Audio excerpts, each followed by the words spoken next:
ating lahat. Kami ang unang tagapagkulat ngayon tungkol sa panahon ng hapon. Ako si Grisel Joy Dioras Pasigay. Ako naman si Grisel Joy Maneva. At ngayon, tatalakayin natin ngayon tungkol sa panahon ng hapon. Bago yan, babasahin muna natin ang layunin. May 3 layunin. Pakibasa. Una, naipapaliwanag ang kasaysayan sa panahon ng hapon. Natutukoy ang mga manunulat sa panahon ng hapon. Natutukoy ang kontribusyon ng dula sa panahon ng hapon. maraming salamat sa inyong kooperasyon. Ngayon, So bago tayo magpatuloy, may papagawa muna kami sa inyo. Ito yung paunang gawain. So kumuha kayo ng isang kapat na papel. handa na ba ang lahat? Tayo'y magsisimula na.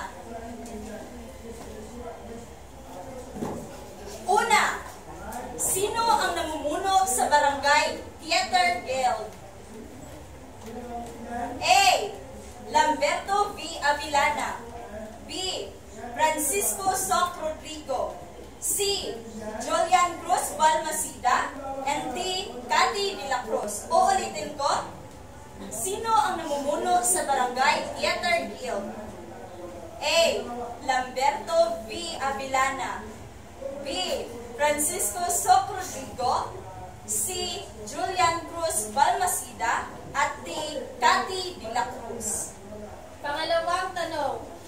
Sino ang namumuno sa Dramatic Philippines? A. Lamberto V. Avillana. B. Narciso Pimentel Jr. C. Francisco Soc Rodrigo. D. Julian Cruz Balmaceda. Ulitin ko. Sino ang namumuno sa Dramatic Philippines? A. Lamberto V. Avillana. B. Narciso Pimentel Jr. C. Francisco Soc Rodrigo. D. Julian Cruz Balmaceda. Pangatlo, ano ang dahilan kung bakit walang ganoong nobelang naisulat sa panahon ng hapon? Uulitin ko, ano ang dahilan kung bakit walang ganoong nobelang naisulat sa panahon ng hapon? A. Dahil ipinagbabawal ng mga hapon. B. Dahil pinapatay ang mga manunulat. C. Dahil tinatamad ang mga manunulat. And D. Dahil sa katapusan ng papel. Uulitin ko. A. Dahil ipinagbabawal ng mga hapon. B. Dahil pinapatay ang mga manunulat. C. Dahil tinatamad ang mga manunulat. At D. Dahil sa katapusan ng papel. Pang-apat, isa sa mga pinakasikat na dula ni Francisco Soc Rodrigo. A. Maynila. B. Sa Pula sa Puti. C. Kapitbahay. D. Pitong Buwen. Ulitin ko. Isa sa mga pinakasikat na dula ni Francisco Soc Rodrigo. A. Maynila. B. Sa Pula sa Puti. C. Kapitbahay. D. Pitong Buwen. Huling tanong. Sa panahon ng hapon, kilala siya bilang ang Sophie the Teacher of the Philippines. Uulitin ko, sa panahon ng hapon, kilala siya bilang ang Sophie the Teacher of the Philippines. A. Cathy de la Cruz. B. Atang de la Rama. C. Narciso Pimentel Jr. At D. Gervasio Santiago. Uulitin ko, A. Cathy de la Cruz. B. Atang de la Rama. At C. Narciso Pimentel. At D. Gervasio Santiago. Tapos na ba? Yes. Napalitan mo na ng papel.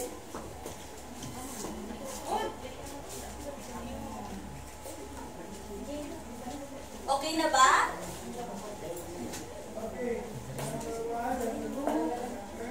Number 1, okay na? Okay, unang tanong, ang sagot is? Unang tanong. Ang sagot. A. Number 2. B. Pangatlo. D. Pang-apat. B. At panghuli. A. Sino nakakuha ng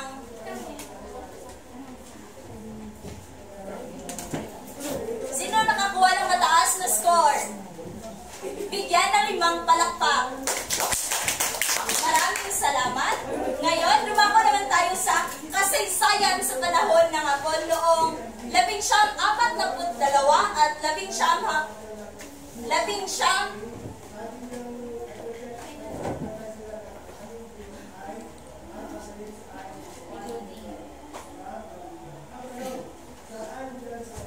naman tayo ngayon sa kasaysayan ng panahon ng Hapon noong 1942 hanggang 1945. Sa panahon ng Hapon, ipinagbabawal ang pagtuturo ng wikang Ingles at sa halip ay ang pagtuturo ng wikang Nipongo or Nihongo at sa wikang Filipino. At isinama ang pagtalakay sa patakaran ng Prosperity Sphere at Land Reform, pagpapatibay sa pagpapahalaga ng Filipino. Ngayon, dito naman tayo sa kilalanin natin ang mga manunulat sa panahon ng Hapon. Una, si Narciso Pimentel Jr. Pangalawa, Julian Cruz Balmaceda. Maaari niyo ba akong sabayan sa pagbasa ng mga pangalan ng mga manunulat sa panahon ng Hapon? Francisco Soc Rodrigo, Lamberto V. Avellana, K.T. de la Cruz, Adam de la Rama. Maraming salamat. Ngayon naman kikilalanin natin kung sino-sino ang mga manunulat. Una, Lamberto V. Avellana. Siya yung namumuno sa Barangay Theater Guild. Kagaya ng sinabi sa unang gawain, namumuno si Lamberto V. Avellana sa Barangay Theater Guild sa mga pagtatanghal sa mga stage show. Pangalawa, si Narciso Pimentel Jr. Siya naman ay kilalang or tinatawag na Kapitan Kidlat. Siya din ay Filipino na lawyer or abogado. At siya din ay Dramatic Philippines na nagmumuno sa Dramatic Philippines at nagtatanghal ng mga dulang Tagalog na salin mula sa dulang Ingles.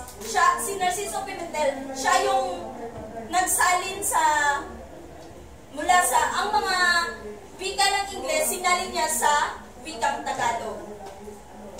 Ngayon, dito naman tayo kay Julian Cruz Balmaceda.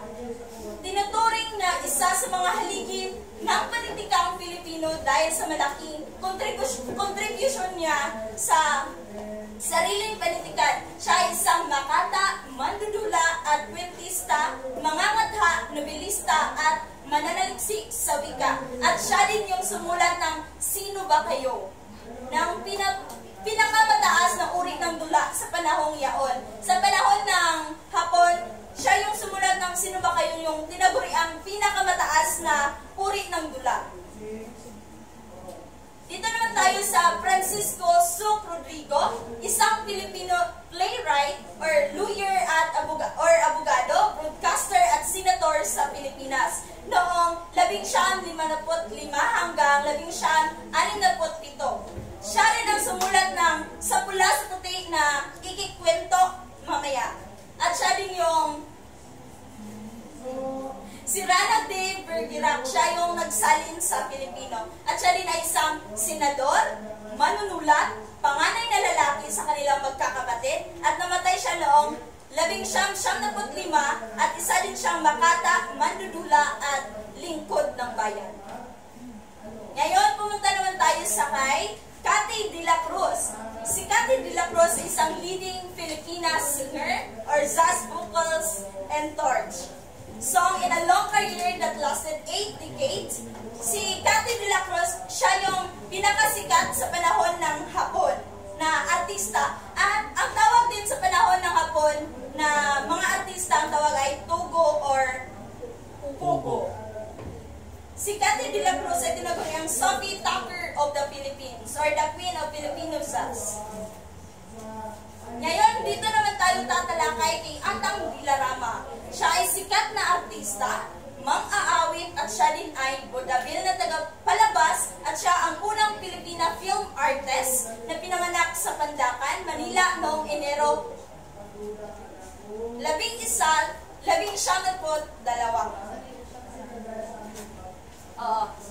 At si Atang Dilarama, naging sikat din siya dahil sa kanyang ginawa na kundiman.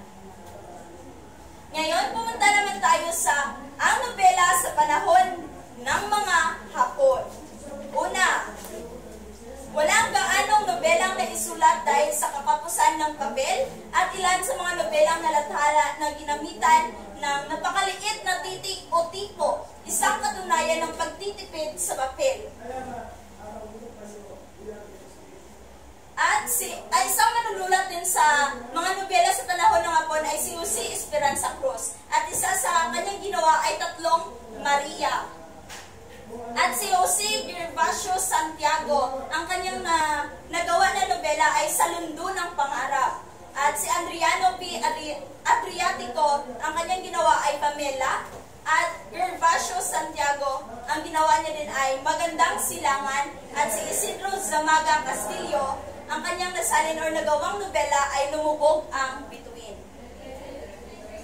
So dumako naman tayo sa dula sa panahon ng Hapon.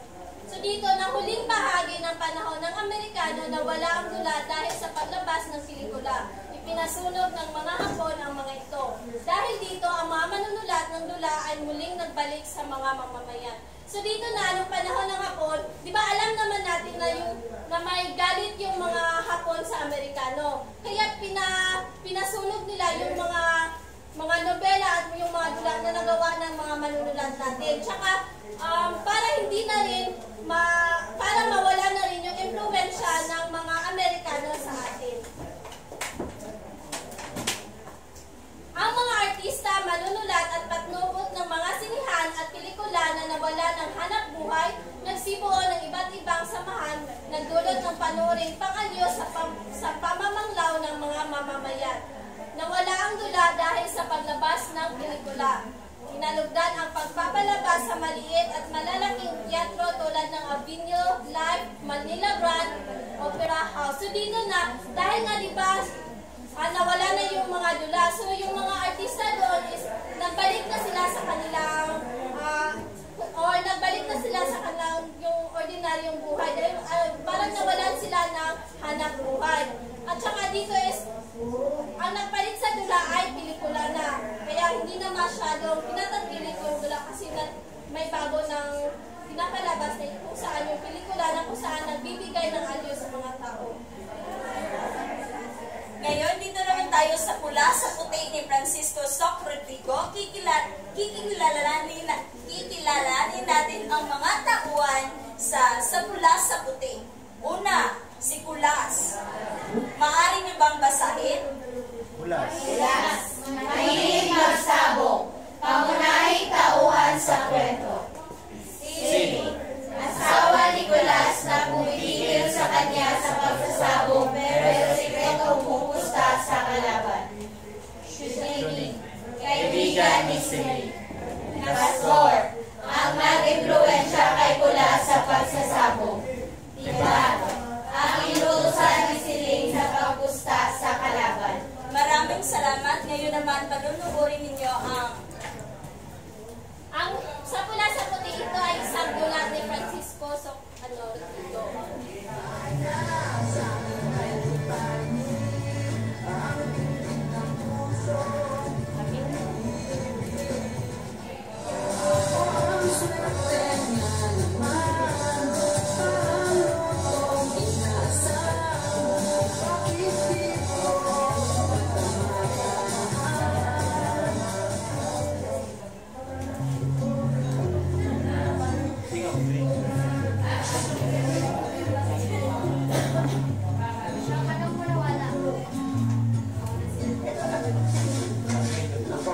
Nakipagtalo pa nga ako nung nakaraang araw eh.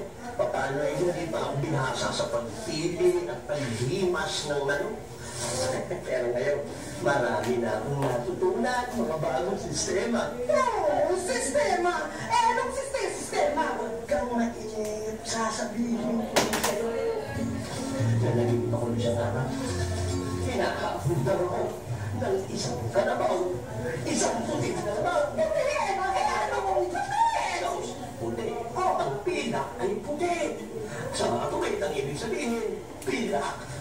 May nahabol daw ako ng pilak. Hinahabol ako ng kwarta. Wala akong kaduna-duna sila. Walang kaduna-duna na ano? Ay, bigyan mo lang ako ng piso ngayon. Ay, sigurado, magkakakwarta tayo. Naku! Ikaw talaga Kulas. Wala kang kaduna-duna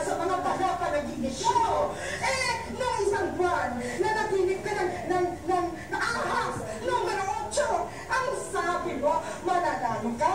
Ayun, ang pinta kasi noon na taon sa ka-8 ng Pebrero. Oh, nanalo ka ba? Ayun, paano ka tuloy? Nagkamali ako ng pag-intindi mo sa numero 8 doon. Ay, nagkamali ka. Sigurado, nagkamali ka rin nung napanaginitan mo ko ng pusa. Oh, sabi mo, mananalo ka na, na-disgrasya pa rin. Oh, ngayon naman, matindaya ka, matindaya ka. Sige. Makinig ka, no? Ano? Sige. Sige.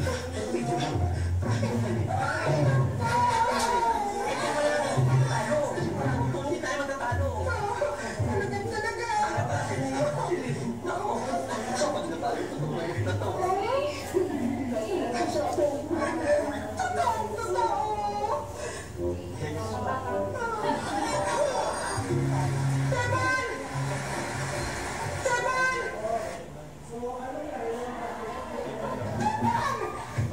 Ano po yun? Aming siling? Oh, keto ang teban, ha?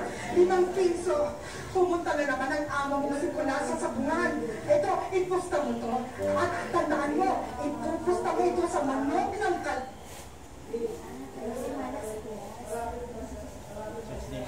Opo. Oo, lumayo ka na, bilisan mo. At makuhuli ka. Sige na, pumunta ka na. Ay, ipusta ang 5 piso. Shuling. Siling. Ikaw ba naman? Nagiging sabungan mo din? Ay, hindi. Shuling, halika dito. Halika dito. Umupo ka muna. At ipapaliwanag ko sa'yo. Shuling, alam mo, ipapaliwanag ko sa'yo, pero sana naman ay atin-atin lang ito. Huwag mo ipapaalam kahit kanino man. Huwag ka bumila. Huwag ka magadala. Alam mo, Shuling, ako'y pumupusta sa sabong para huwag kaming matalo. Pumupusta ka sa sabong? Oo, kung kayo huwag matalo? Pinabilahan mo yata ako, Shuling. Hindi! Naku, sandali. Alam mo, napakalaking kuwata lang natatalo sa amin ang nawawala sa amin sa kapupusta ni Kuna sa sabong eh. Kaya, isip ako ng paraan. Ayun, alam mo ba, may isang buwan na ngayon na sa tuwing pumupusta si Kulas sa kanyang manok, pinapapunta ko si Teban sa sabungan para naman kumusta doon sa manok ng kalaban. Saan dahilan? At para naman kung matalo ang manok ni Kulas, ako'y mananalo. At kung ako naman ay matalo, sigurado mananalo ang manok ni Kulas. Oh! Sawa! Tama, si Siling. Ang sugal niya talagang swerte lang. Swerte! Hilain dito! Tingnan niyo ako! Ako'y hindi natatalo sa sabo! Ay, tumigil ka, Astor, ha? Sana kung hindi mo nakikita, tuloy kayo umuwi, yung manok mo lagi nakabitin. Ay, itong si Kulas po. Ako ngayon natatalo sa manok. Pero hindi ako natatalo sa pusta. Paano yun? Gusto mo talaga malaman?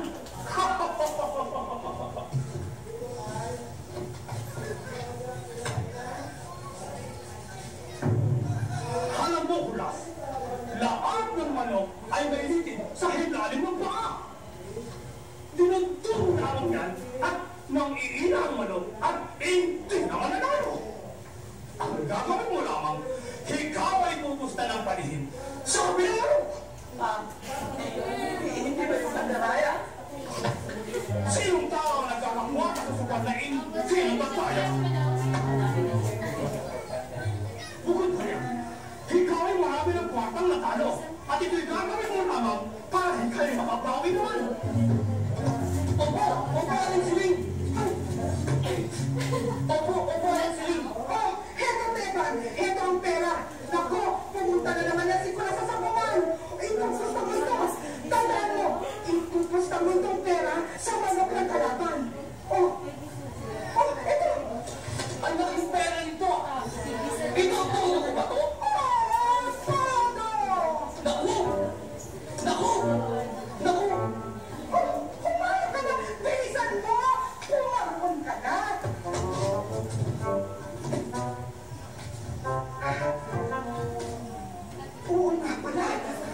Magkasunduan kami ni Kulas. Kapag natalo pa siya, iluluto ko ang lahat ng kanyang mga manok. Talagang napakasama ng swerte ko. Hindi na ako magsasabong kahit kailan. Isip sa amin yan. Isinusumpa ko yan. Hindi. Natoda sa 20 piso. Kulas, huwag mo naman sana akong kukulungin. Alam ko namang nanalo ka eh. Ay, naku, hindi mo ako magdadaan sa drama. Sige na, Kulas, isauli mo na sa akin ang 20 piso. Saan ako kukuha? Saan man nagpwede sa'yo nanalo ako? Si Teman! Nanggaling siya sa sabungan!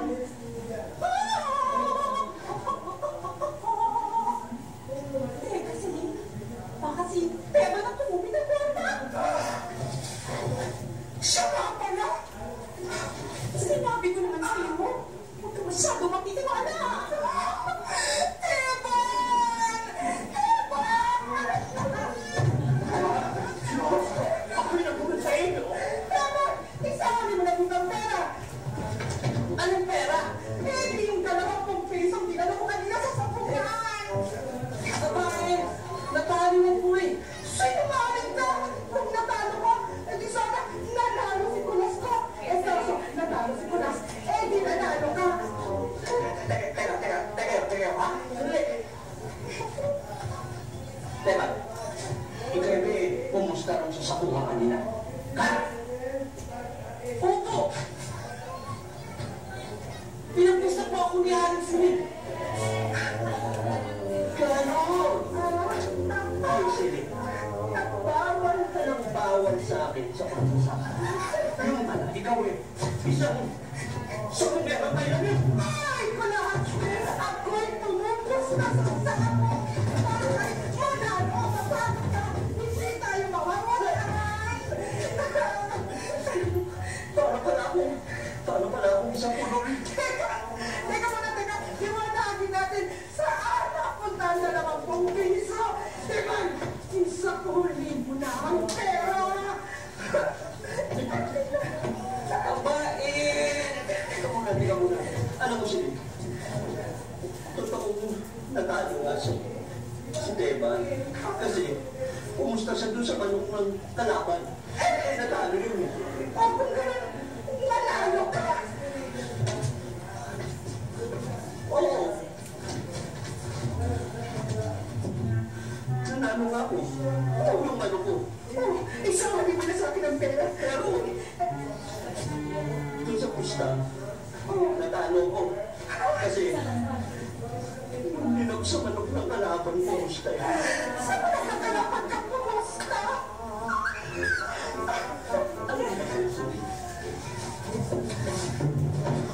Yung manok ko. Yung manok ko. Binali ako. Binali ako para sigurado hindi mananalo. Kaso mo, paggamit ako ng mga manok, anak ako, Jeske, yung manok na kalaban, nagtatakbo ka na. Kaya dinanalo yung manok ko. Ayan, tuloy! Ayan! Ito mo mayope! Ikaw mo siyang nang-cherry! Bakit ka nagmana mo sila? Wala! Ako'y tawang-tawa! Charing! Maghahapunan ka mamaya dito sa amin! Ako'y maghahanda! Maghahanda ako! Hindi, sabihin mo! Maghahanda! Devan! Ihanda mo ang mga palayok natin! Uminom ka ng kaserola kay Ate Nena at magluluto ako! Ipagdiriwang natin ang huling pamamaalam nito na sa sako! Maghahanda kami kung wala kayong pera! Hindi bali! Hindi na natin kailangan bumili ng ulam! Hindi ba? Meron ka pang 6 na pinari doon sa kulungan! Ang nako'y aalamin ko! Aalamin ko! Ang nako'y naman ay sasabahan ko! Iinom kayo ng mahilig na sabaw.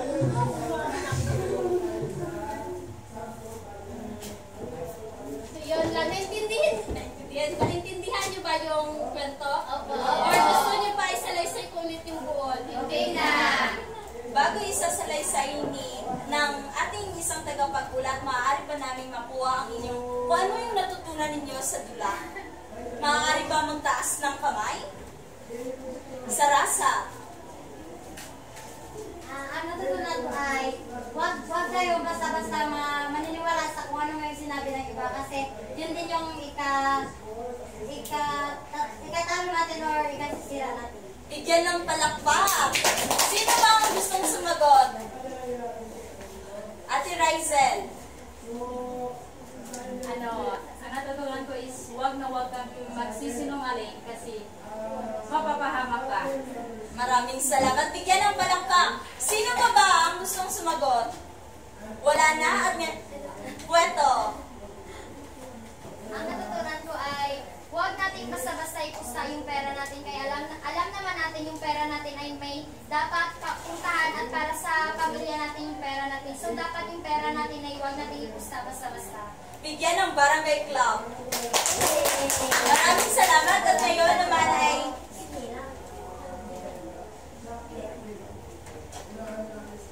So, meron kaming ipapagawa sa inyo. Bibilang kami ng 5, dapat nakahati na kayo sa 2 grupo. Enka. Oo, dapat 2 grupo lang ha. Gamay lang sila. Sige na, hatiin kayo namin sa 2 grupo. Enka. Sige na, 1. 2.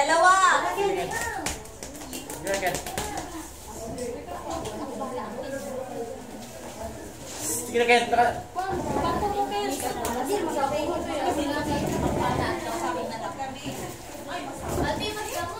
Maaari po namin na hingin yung tulong ninyo na pakipan po ng upuan sa gilid. Sakpo kami na, Ken.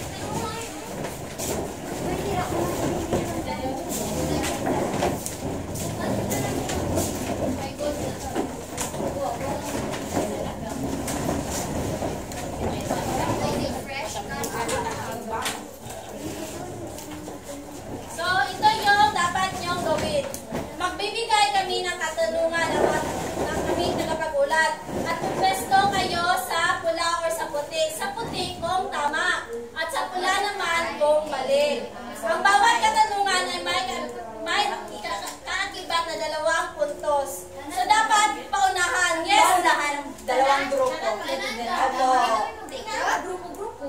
Hindi halimbawa, pag may mali sa ila, Sandali lang. dapat, pag may mali sa ila, matanggal. Gusto pa yung 3 na lang sa bawat Oo, Kasi bawat tanong. tanong. 5 tanong. 5 tanong siya sa bawat tanong. Oo, meron tayo na 3. Sa unang tanong, 3 representative. Sige, oo. Sa unang grupo, sino yung 3 representan ninyo?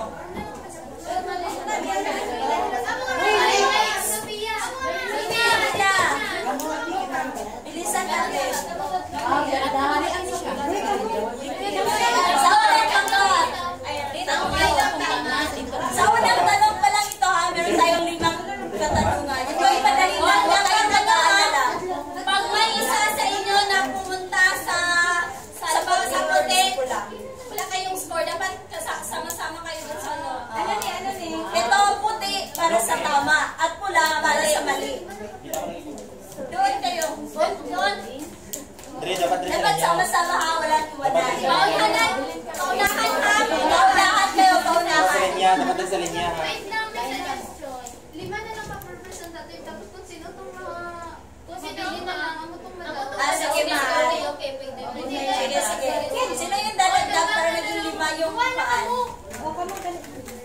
Sino? Hindi, pagdapat niya. Ibidutugod kami ito. Sige na, ma. Maaari ba Paunahan mag-isa? ha. Wala.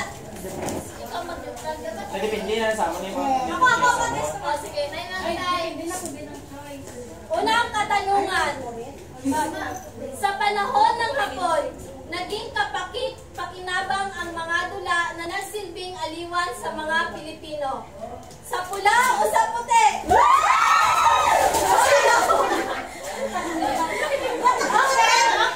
Okay, wala. Kaya lahat na yung puntos. Yes! Bigyan ng palakpak.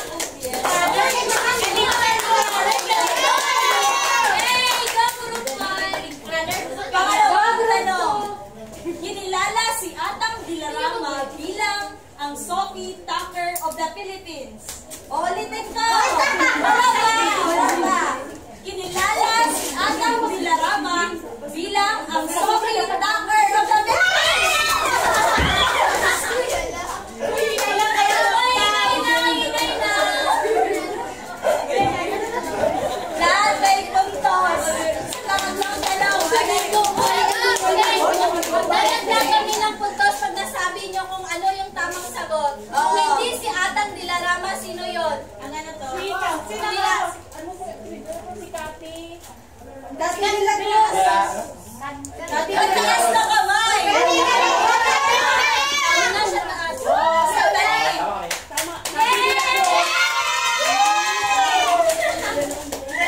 5 points, 4 points. Pangatlong tanong. Ang ilan sa nobelang nailathala ay ginamitan ng malaking titik sa pula o sa puti? Ang ilan sa mga nobelang nailathala ay ginamitan ng malaking titik? Kailangan. Kasama kitalibo. Lahat kayo ng Wala yung tama. Ang mga novelas ginamitan ng maliit na titik, di ba? Kasi nang ano, dahil sa kakapusan ng papel. Ay, Sige, kaya ano tapos? Sige na, makinig na ang pang-apat na tanong.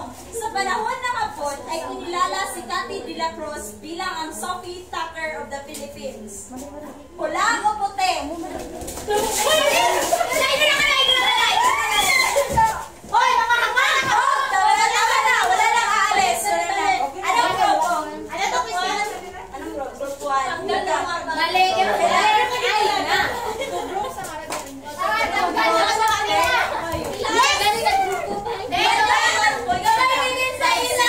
Ilan na may iwan sa group 1?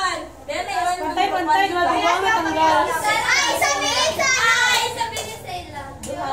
May dalawa. Sige na!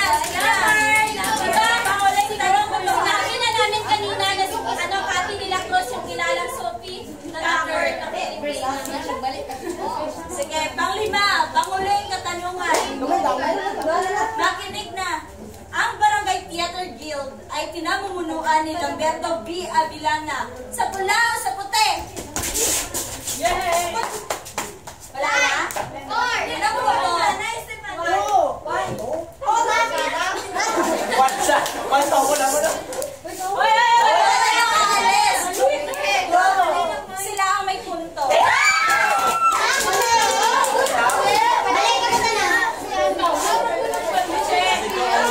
Dito kanina, at saka sinabi namin na si Lamberto B. Avillana yung namumuno sa Barangay Theater Guild.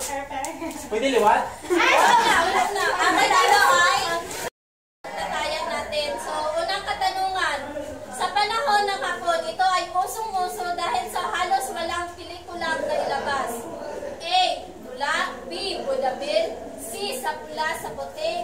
D. Tatlong Maria. Uulitin ko. Sa panahon ng Hapon, ito ay usong-uso dahil sa halos walang pelikulang nailabas. A. Tula. B. Budabil. C. Sa pula sa puti. D. Tatlong Maria. pangalawang tanong. Ito ay pinamumunuan ni Lamberto B. Avilana. A. Barangay Theater Guild. B. Stage Show. C. Dramatic Philippines. D. Cyrano de Bergerac. Uulitin ko. Ito ay pinamumunuan ni Lamberto V. Lambina. A. Barangay Theater Guild. B. Stage Show. C. Dramatic Philippines. D. Cyrano de Bergerac. Pangatlong tanong. Sino ang namumuno sa Dramatic Philippines? A. Cathy de la Cruz. B. Francisco Soc Rodrigo. C. Atang de la Rama. D. Narciso Pimentel. Ulitin ko. Sino ang namumuno sa Dramatic Philippines? A. Cathy de la Cruz. B. Francisco Soc Rodrigo. C. Atang de la Rama. D. Francisco Pimentel. Pang-apat, sino ang manunulat ng pula sa puti? Sino ang manunulat ng sa pula sa puti? A. Lamberto V. Avilana. B. Narciso Pimentel Jr. C. Francisco Soc Rodrigo. At D. Cathy de la Cruz.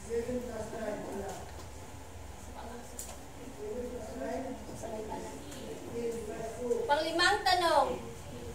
Ano ang nubilang nailathala ni Jose Esperanza Cruz noong panahon ng Hapon? Binasa ito kanina ni Rizel.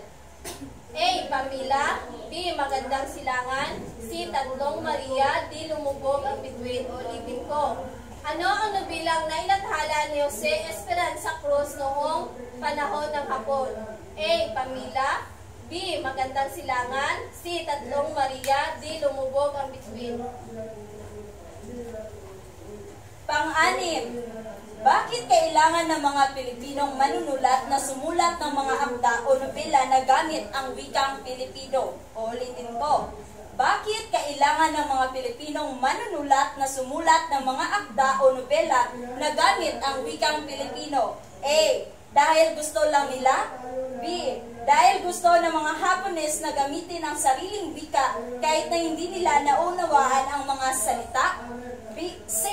Gusto ni Mang Ben na gamitin ang wikang Pilipino dahil nakakaaliw? D. Dahil ang asignaturang Pilipino ay may matalinghaga at malalim na salita. O ulitin ko. A. Dahil gusto lang nila. B. Dahil gusto ng mga Hapones na gamitin ang sariling wika kahit na hindi nila nauunawaan ang mga salita. C.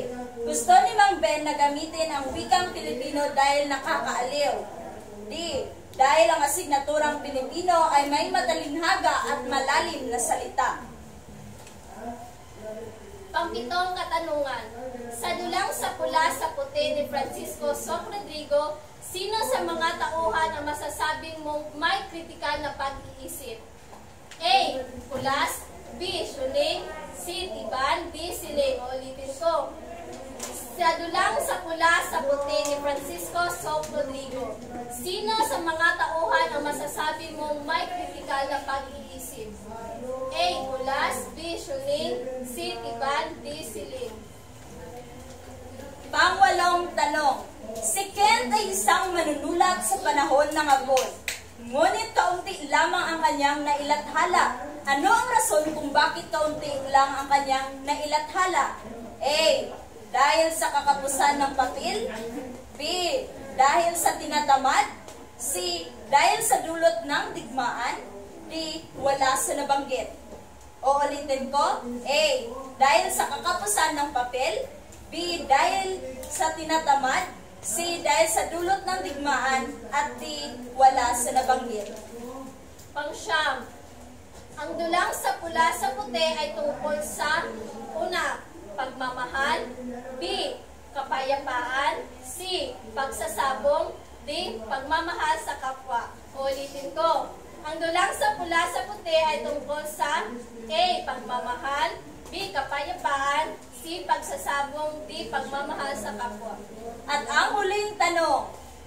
Si Ben ay isang sabongerong tao sa sobrang pagkalulong sa ganitong bisyo. Ano ang masamang naidulot nito sa kanya? Ulitin ko. Si Ben ay isang sabongerong tao sa sobrang pagkalulong sa ganitong bisyo. Ano ang masamang naidulot nito sa kanya? A. Kahirapan. B. Pagkalugi. C. Paglubog sa utang. D. Lahat ng nabanggit. Magpalitan ng papel.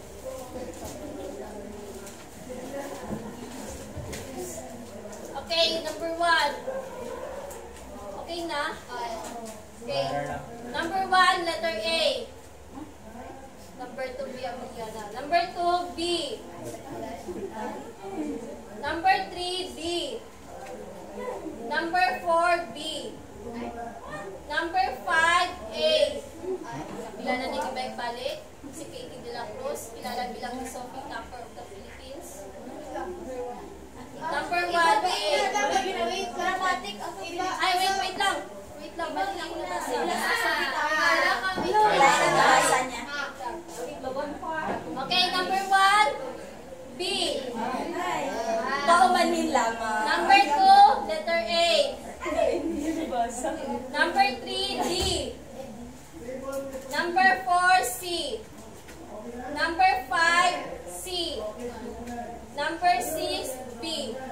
Number 7, D. 8, A. Siyam, C. At panghuli, D. Sino ang nakakuha ng mataas na? Oh, Wow! Bigyan ng